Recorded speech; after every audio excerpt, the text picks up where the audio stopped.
Thank you so much for coming to this United Nations International Day of Peace for 2014. My name is Reverend Audrey Brooks. I'm with the Unitarian Church and the Raging Grannies and the Edmonton Interfaith Center and goodness knows what else. More than 30 years ago, the General Assembly of the United Nations adopted the Declaration of Rights of Peoples to Peace, reaffirming that the desire for peace is universal among all people.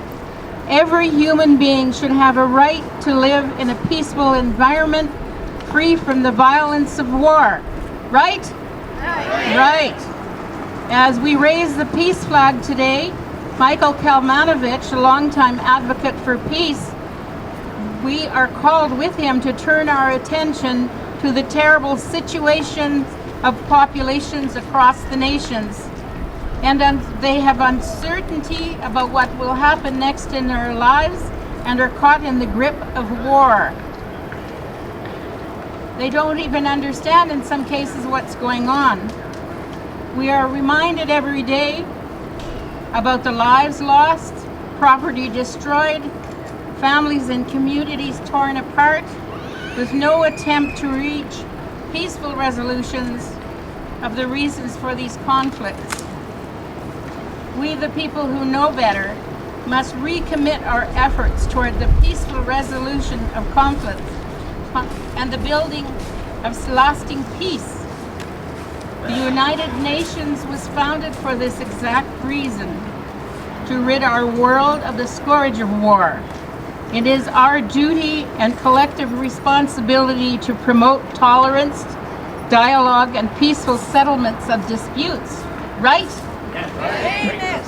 It's also our duty to educate ourselves as to the issues around disputes and not to demonize or take sides, which put us in religious or racist positions that do not fit with a Canadian and personal worldview about peace. Right?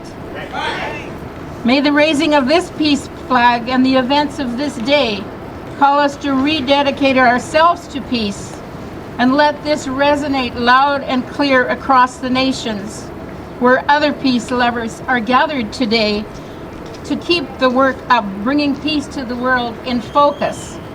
Blessed be our intentions for peace building on this day. Right?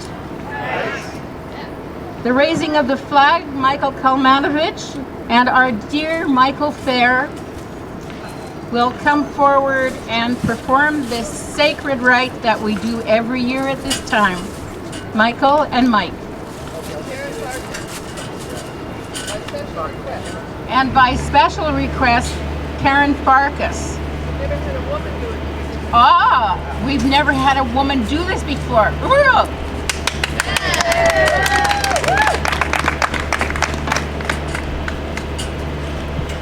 I've been asked to read the proclamation that's from the city as a citizen. Power to the citizen! Power to the Thank you. Whereas all people have a right to live in peace, free from violence and oppression, and whereas the United Nations first declared an International Day of Peace in 1981 as a means to promote the ideals of peace among all nations and people, and whereas each year Edmonton observes International Day of Peace to promote compassion and cooperation within our community and beyond, therefore the Mayor of Edmonton, Mayor Don Iveson, does hereby proclaim September 21st, 2014, International Day of Peace in Edmonton, Alberta's capital city, signed on the 21st of September 2014.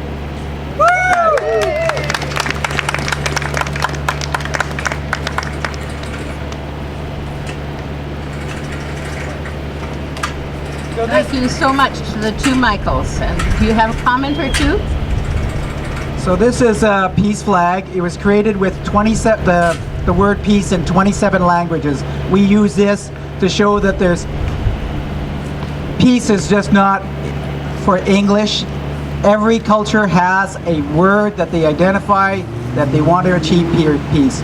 So one of the first things we did in our first round when we did this, everybody said their word that resonates with him about peace, whether it's shalom or mir or peace or pachid. Okay? Please say that personally inside or out loud. Thank you.